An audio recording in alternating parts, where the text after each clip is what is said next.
The hum of the server room was Ava's favorite song. Rows and rows of blinking lights, the cool air blasting. It was her happy place. But tonight, the song was a little off-key. Ava, perched on her rolling chair, tapped furiously at her keyboard. Her bright pink headphones blasted pop music, a stark contrast to the serious work she was doing. Ava wasn't just any techie. She was a super smart hacker, known in certain online circles as Sparkle Code, a nod to her love of all things glittery, especially her shoes. Tonight, she was sporting a pair of silver, high-heeled sneakers that sparkled with every roll of her chair. Ava was trying to trace the source of a strange piece of code she'd found embedded in a seemingly innocent online game. She'd been poking around, mostly out of boredom, when she stumbled upon it. It was like a hidden room in a house she wasn't supposed to be in. She knew immediately it was something big, something important, and definitely something she shouldn't be messing with. With a final keystroke, Ava bypassed the last firewall. A window popped up on her screen, filled with lines of complex data. It wasn't just code. It was a map of something huge, a global network of something. Ava couldn't quite decipher it, but she knew, deep in her gut, that it was dangerous. Really dangerous. Suddenly, the lights flickered. The hum of the servers deepened into a growl. Ava felt a chill run down her spine. She wasn't alone. She glanced nervously around the room, her fingers hovering over the power button. This network wasn't just dangerous. It was protected. And now, she had accidentally stumbled into its heart. The game had changed, and Ava, the girl who loved sparkly shoes and solving puzzles, was now in the middle of a very real, very dangerous game. The flickering lights and the ominous hum of the servers spurred Ava into action. She knew she had to get out, but curiosity, that nagging hacker instinct, held her back for just one more moment. Before fleeing, she needed to understand what she'd stumbled upon. Ignoring the rising sense of dread, Ava dove back into the data stream. Lines of code scrolled across her screen, a dizzying array of numbers and symbols. She focused, filtering the noise, searching for a pattern, a clue. The network was like a giant, digital spiderweb, connecting seemingly unrelated organizations and individuals. Then she saw it. Hidden within a series of encrypted files was a name, Project Nightingale. Ava ran a quick search. Nothing. The name was buried, scrubbed from the internet. That's when she knew it was important, very important. She worked quickly, bypassing security protocols, cracking encryption keys, her fingers flying across the keyboard. It felt like she was defusing a bomb, each click bringing her closer to the truth or disaster. Finally, she broke through. A single file opened on her screen. Inside was a document detailing a plan to control everything. It outlined a scheme so vast, so intricate, that it made her head spin. Powerful people, heads of corporations, government officials, all puppets in a game orchestrated by a shadowy organization known only as the Silent Hand. The plan involved manipulating global events, controlling resources, and silencing anyone who opposed them. Ava realized she hadn't just stumbled upon a network. She'd uncovered a conspiracy that those in charge would kill to protect. The server room door burst open. Ava didn't have time to process what she had read. Two figures, clad in black tactical gear, stormed in, weapons drawn. Sparkle Code. One of them growled, "You know too much." Ava knew then that her life had just changed forever. It was time to run. Adrenaline surged through Ava's veins. The two assassins were fast, but Ava was faster, at least with her brain. As they raised their weapons, she slammed her laptop shut, grabbed her bag, and dove under a table. The first shots rang out, pinging off the metal legs. Ava crawled, using the tables as cover, heading for the emergency exit at the back of the room. She knew she couldn't outgun them. Her only chance was to use her knowledge of the building and her hacking skills to create a distraction. Reaching the emergency exit, she didn't just open the door. She ripped the alarm off the wall, setting off a deafening siren. The assassins paused, momentarily disoriented. That was all the time Ava needed. She burst through the door and into a dimly lit hallway. Ava knew this building like the back of her hand. She'd spent countless nights here, tweaking code and chasing bugs. Now, that knowledge was her lifeline. She navigated the maze-like corridors, dodging security cameras and disabling motion sensors with a few quick taps on her phone. The assassins were relentless, though. Their footsteps echoed behind her, growing closer with each turn. Ava reached a stairwell and sprinted down, taking 2 steps at a time. She knew she couldn't keep this up for long. She needed to find a way to lose them. Reaching the ground floor, Ava spotted her chance. A service elevator. She pried the doors open and jumped inside, hitting the close button repeatedly.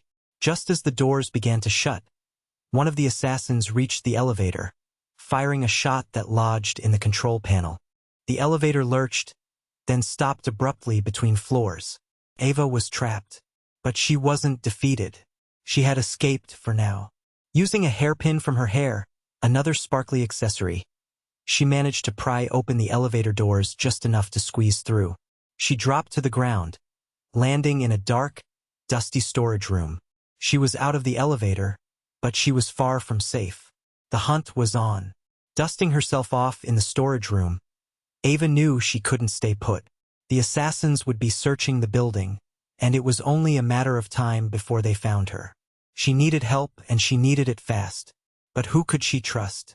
There was only one person, John.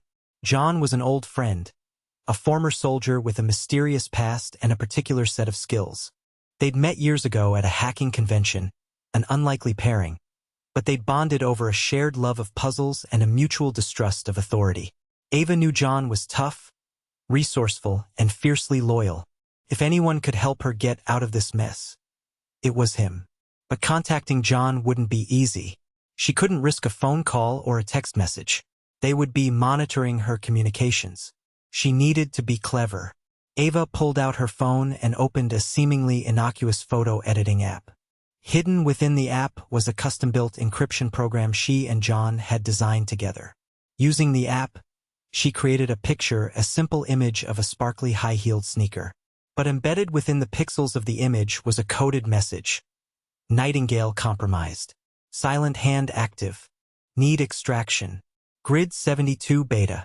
She uploaded the image to a secure, anonymous online forum, a place only John knew to look.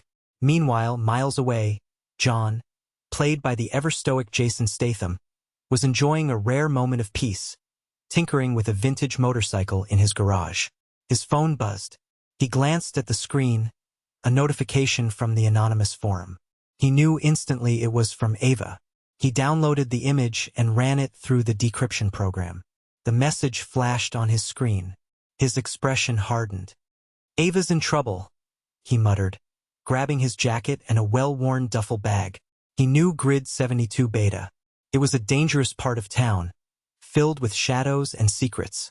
He also knew that if Ava was asking for help, things were very, very bad. It was time for John to go to work. John's old motorcycle roared to life, the sound echoing through the quiet streets as he sped towards Grid 72 beta. He knew the area well, a labyrinth of dark alleys, abandoned warehouses, and shady characters. It was a place where trouble thrived, and tonight he was riding straight into it. He hadn't gone more than a few blocks when he noticed them. 2 motorcycles identical to his, tailing him. He checked his rearview mirror, his eyes narrowing. These weren't just random bikers, they were professionals.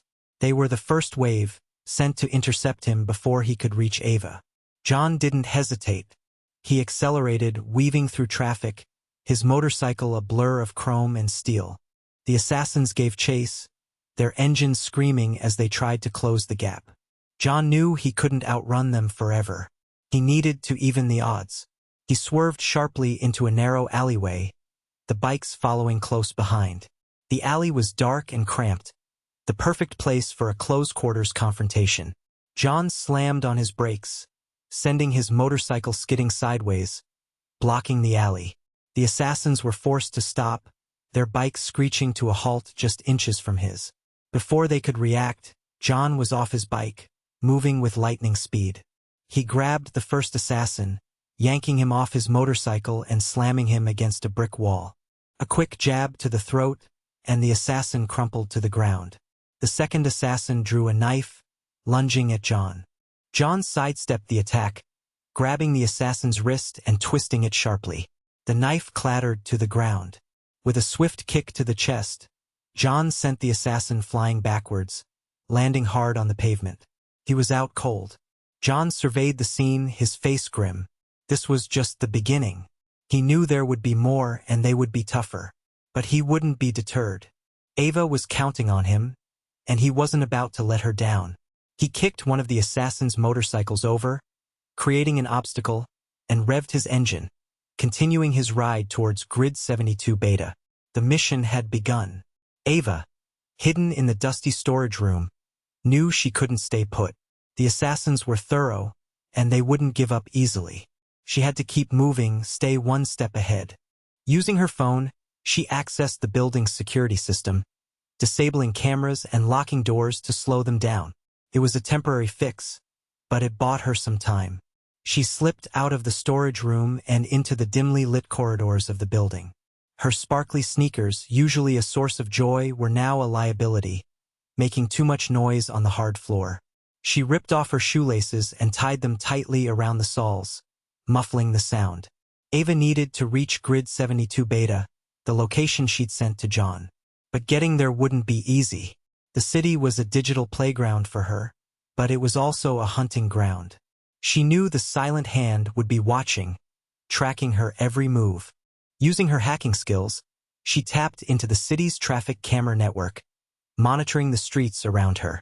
She could see the assassins moving in pairs, systematically searching the area. They were getting closer. She altered the camera feeds, creating loops and false images to mislead them, buying herself precious minutes.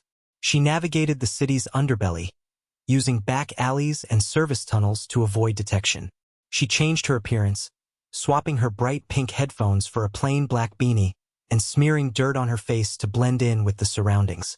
She was no longer Sparkle Code. She was just another face in the crowd. But the assassins were relentless. They were like shadows, always lurking just behind her. Ava could feel their presence, a constant reminder of the danger she was in. She knew it was only a matter of time before they caught up to her. She just hoped John would arrive in time to save her. Every shadow seemed to hold a threat, and every footstep echoed with the promise of capture. The city, once a source of fascination, now felt like a trap closing in around her. John's motorcycle screeched to a halt at the edge of Grid 72 Beta. The area was even grimmer than he remembered, a warren of dilapidated buildings and dimly lit streets. He knew Ava was somewhere within this maze, and he wasn't wasting any time finding her. As he dismounted, a figure emerged from the shadows, blocking his path. This wasn't just another run-of-the-mill assassin. This was a specialist, a formidable opponent with a cold, calculating gaze. He recognized the assassin's signature weapon, a wrist-mounted crossbow that fired silent, poisoned darts. "You're interfering," the assassin said, his voice a low growl. "Turn around, and I might let you live." John simply smirked. "Not going to happen." The assassin fired a dart. John reacted instantly, dodging the projectile with a fluid movement. The dart embedded itself in a nearby wall, the faint scent of poison filling the air. This was going to be a tough fight. The assassin unleashed a barrage of darts, each one aimed with deadly precision. John used his agility and training to evade the attacks, weaving through the shadows, closing the distance between them. He knew he couldn't let the assassin keep firing. He had to get in close. He lunged forward, throwing a punch that connected with the assassin's jaw. The assassin stumbled back, but quickly recovered, drawing a pair of knives. The fight became a blur of motion, a deadly dance of fists and blades. John blocked and parried, his movements precise and efficient. The assassin was skilled, but John was relentless. He used his strength and experience to wear down his opponent, landing blow after blow. Finally, he saw his opportunity. He disarmed the assassin, kicking the knives away, and delivered a crushing blow to the assassin's temple. The assassin collapsed, unconscious. John stood over his fallen opponent, breathing heavily. He'd won, but he knew this was just a taste of what was to come. The silent hand wasn't going to give up easily. He had to find Ava, and he had to do it fast. He grabbed the assassin's crossbow, just in case, and disappeared into the shadows of Grid 72 Beta, his determination unwavering. Hiding in a derelict internet cafe in Grid 72 Beta, Ava knew she needed to change tactics. Running wasn't enough. She had to fight back. She used the cafe's ancient computer system, a relic of a bygone era, to her advantage. It was slow and clunky, but it was also untraceable.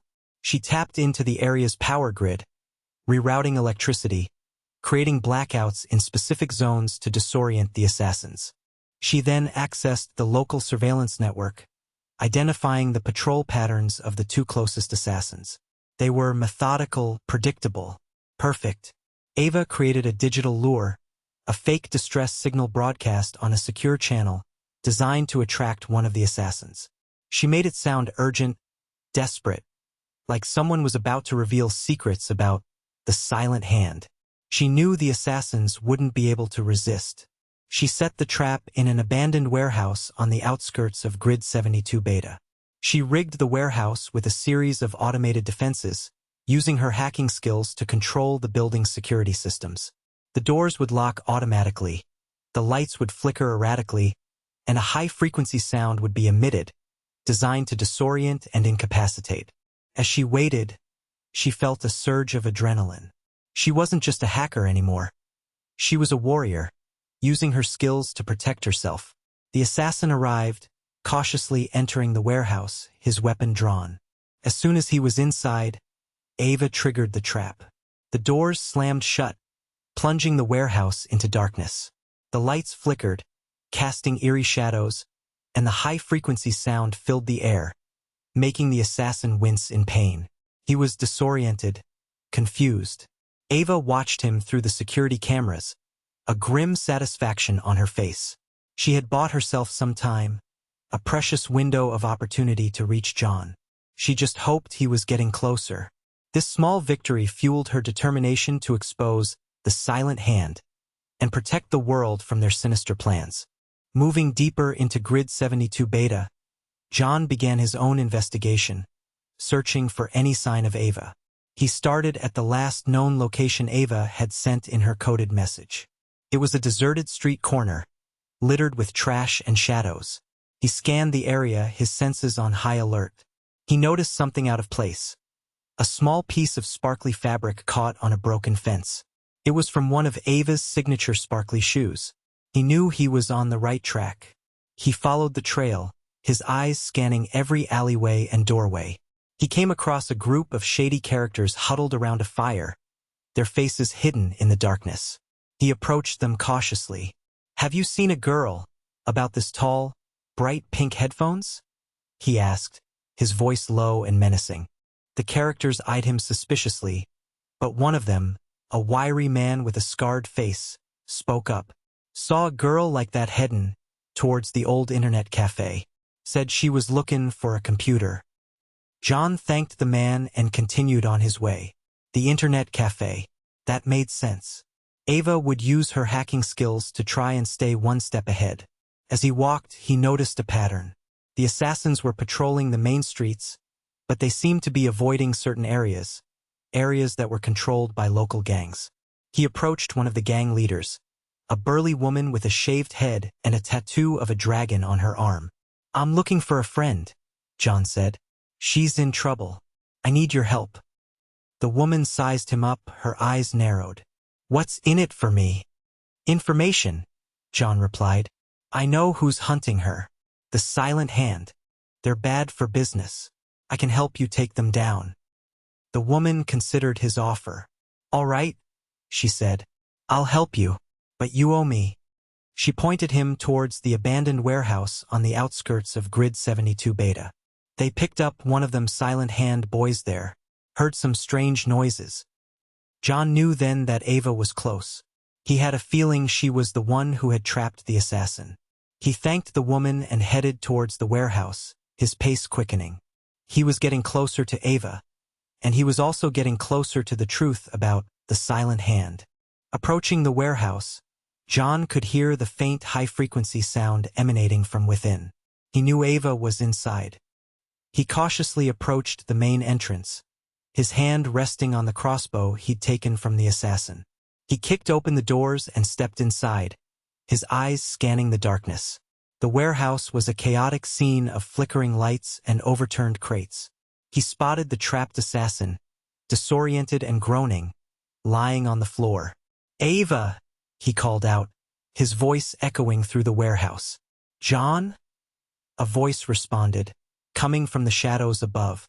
John looked up and saw Ava perched on a catwalk, her eyes shining in the dim light. "Get down here," he yelled. "We need to get out of here. Now!" Ava quickly climbed down, a relieved smile spreading across her face. "John, you came." "Of course I came," John said, his expression softening. "What did you do to this place?" "Just a little something to slow them down," Ava replied, grinning mischievously. "But they'll be here soon. We need to move." As they made their way towards the exit, a group of assassins emerged from the shadows, blocking their path. They were heavily armed and looked determined. "Looks like they brought friends," John said, grabbing the crossbow. "I've got your back," Ava replied, pulling out her phone. "I can control the lights, the doors, anything that's connected." John and Ava stood side by side, ready to face whatever came their way. They were an unlikely team, a hacker in heels and a tough ex-soldier. But they were united by their friendship and their determination to survive. "All right, Ava," John said, a grin spreading across his face. "Let's show them what we can do." And with that, the fight began. John fired the crossbow, taking down one of the assassins, while Ava used her hacking skills to control the warehouse, creating diversions and traps. They were a formidable force, working together seamlessly, brains and brawn, technology and brute strength. They knew that to survive, they had to trust each other and fight as one. The warehouse became a battleground, a chaotic mix of bullets, flashing lights, and acrobatic moves. John, with his years of training, moved with lethal efficiency, taking down assassins with swift strikes and precise shots from the crossbow. Ava, meanwhile, was a whirlwind of digital chaos, hacking into the warehouse's systems to create diversions and traps. At one point, an assassin managed to corner John, pinning him behind a stack of crates. Ava, seeing his predicament, quickly hacked into the warehouse's forklift, remotely controlling it to crash into the stack of crates, creating a cloud of dust and debris. The assassin was momentarily disoriented, giving John the opportunity to escape and take him down. Another assassin tried to sneak up on Ava, but she was ready. She hacked into the warehouse's sound system, blasting a high-pitched screech that temporarily deafened the assassin, allowing John to take him out with a well-aimed kick. They moved through the warehouse, a well-oiled machine, each anticipating the other's moves. John provided the muscle, while Ava provided the brains, creating a synergy that made them almost unstoppable. As they fought, they communicated with quick, coded messages, a language they had developed over years of friendship. "Lights out, Sector 4. Ava would shout, and John would know to prepare for a sudden blackout. "Incoming, 12 o'clock. John would warn, and Ava would quickly hack into the security cameras, providing him with a live feed of the approaching assassin. They faced obstacle after obstacle, each one more challenging than the last. They navigated laser grids, dodged automated turrets, and outsmarted cunning traps. But with each challenge, they grew stronger, their teamwork becoming more seamless. Finally, they reached the exit, battered but not broken. They had survived the warehouse, but they knew their journey was far from over. The silent hand would not give up so easily. They had to keep moving, keep fighting, and keep working together if they wanted to expose the truth and survive. Their bond, forged in friendship and tempered by danger, was their greatest weapon. Escaping the warehouse, John and Ava found temporary shelter in a hidden safe house, a place John had used in his past life. It was a small, unassuming apartment, but it was secure and off the grid. They needed time to regroup, to analyze what they knew, and to plan their next move. Okay, John said, pacing the room. What exactly did you find on that network? Ava? What is Project Nightingale? Ava pulled out her laptop, her fingers flying across the keyboard. It's bigger than I thought, John. Much bigger. Project Nightingale is just a small part of a much larger operation run by the Silent Hand.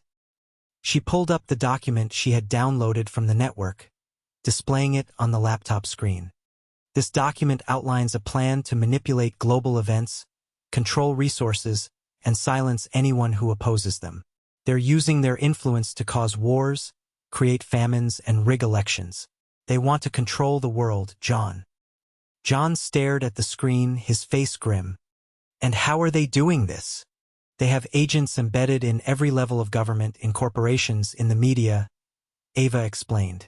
They're pulling the strings from behind the scenes, making sure everything goes their way. And they're using technology to track and control people, to monitor their every move.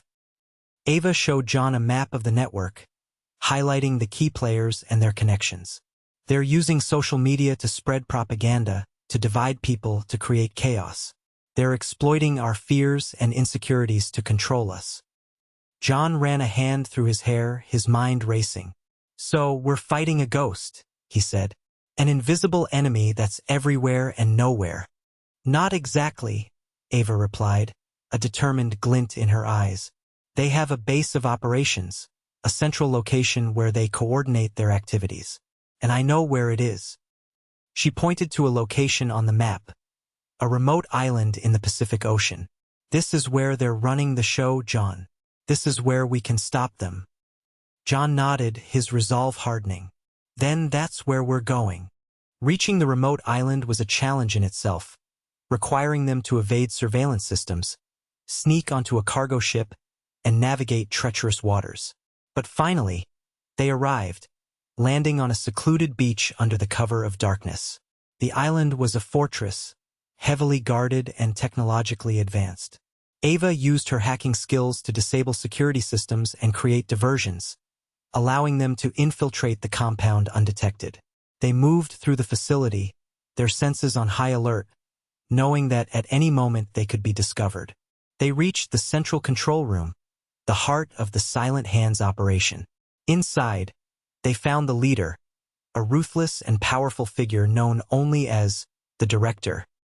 He was surrounded by guards, his face betraying no emotion. "I've been expecting you," the Director said, his voice cold and calculating. "I knew it was only a matter of time before you found your way here." He gestured to his guards.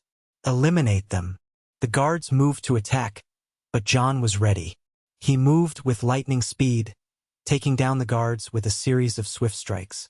Ava, meanwhile, was hacking into the control room systems, disabling the security cameras and locking down the facility. The Director watched, unfazed, as John dispatched his guards.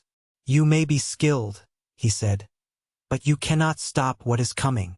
The Silent Hand is too powerful." "We'll see about that," John replied, his eyes fixed on the Director. The Director stepped forward, revealing a hidden weapon, a high-tech gauntlet that emitted a powerful energy blast. He lunged at John, unleashing a torrent of energy, forcing John to dodge and weave to avoid being hit. The final showdown had begun. John and Ava were facing the leader of the Silent Hand, the man responsible for manipulating global events and controlling countless lives. They knew that the fate of the world rested on their shoulders. The control room became a whirlwind of action as John and the Director engaged in a fierce battle. The Director's energy gauntlet unleashed blasts of power, forcing John to rely on his agility and training to evade the attacks. He dodged and weaved, searching for an opening, knowing that one hit could be fatal. Meanwhile, Ava was working furiously at the computer console, her fingers flying across the keyboard. She was attempting to shut down the Silent Hand's network, to expose their secrets and cripple their operations. But the Director had anticipated this, and the system was heavily protected. The Director landed a blow on John, sending him crashing into a nearby wall. John struggled to his feet, his body aching, but his resolve unbroken. He knew he couldn't give up. The fate of the world depended on him. He charged at the director, using his speed and skill to overwhelm him. He dodged another energy blast and landed a series of punches, disarming the director and sending the gauntlet flying across the room. As the director stumbled back, Ava finally broke through the system's defenses. She unleashed a virus, a digital weapon designed to expose the Silent Hand's secrets to the world. The virus spread rapidly, infecting every corner of the network, revealing their crimes and exposing their agents. The director watched in horror as his empire crumbled before his eyes. He lunged at Ava, desperate to stop her, but John intervened, tackling him to the ground. A fierce struggle ensued, John using all his strength and skill to subdue the director. Finally, he managed to overpower him, pinning him to the ground. "It's over," John said, his voice grim. "The Silent Hand is finished." Ava watched as the virus completed its work, exposing the Silent Hand's secrets to the world. The corrupt organization was no more. They had won.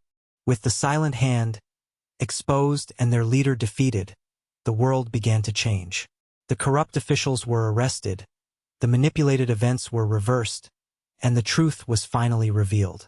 Ava and John had saved the world, but they knew their work was far from over. As the authorities arrived on the island to take the director into custody, John and Ava stood on the beach, watching the sunrise. They were exhausted but satisfied, knowing they had made a difference. "Well, that was quite the adventure," Ava said, a tired smile on her face. "It was," John replied, returning her smile. "But we did it. We stopped them." "Thanks, John," Ava said, her voice sincere. "I don't know what I would have done without you." "Anytime, Ava," John said. "You know, I'll always be there for you." They shared a moment of comfortable silence, a bond of friendship forged in the fires of danger. They knew they would always be connected, no matter where life took them. "So, what's next for Sparkle Code?" John asked, nudging Ava playfully. "I think I'll stick to using my skills for good," Ava replied, her eyes twinkling. "Maybe I'll start a company, helping people protect themselves from hackers and online threats." "That sounds like a great idea," John said. "The world needs more people like you." They knew they would be going their separate ways, John returning to his quiet life, and Ava embarking on a new chapter. But they would always remember their time together, the challenges they had overcome, and the friendship they had forged. John watched as Ava boarded a helicopter, heading back to civilization. He knew she would be okay. She was strong, smart, and determined, and she had a pair of sparkly shoes that could conquer the world. As the helicopter disappeared into the distance, John smiled, knowing that the world was a little bit safer, thanks to a hacker in heels and a tough ex-soldier who had cracked some skulls to save her.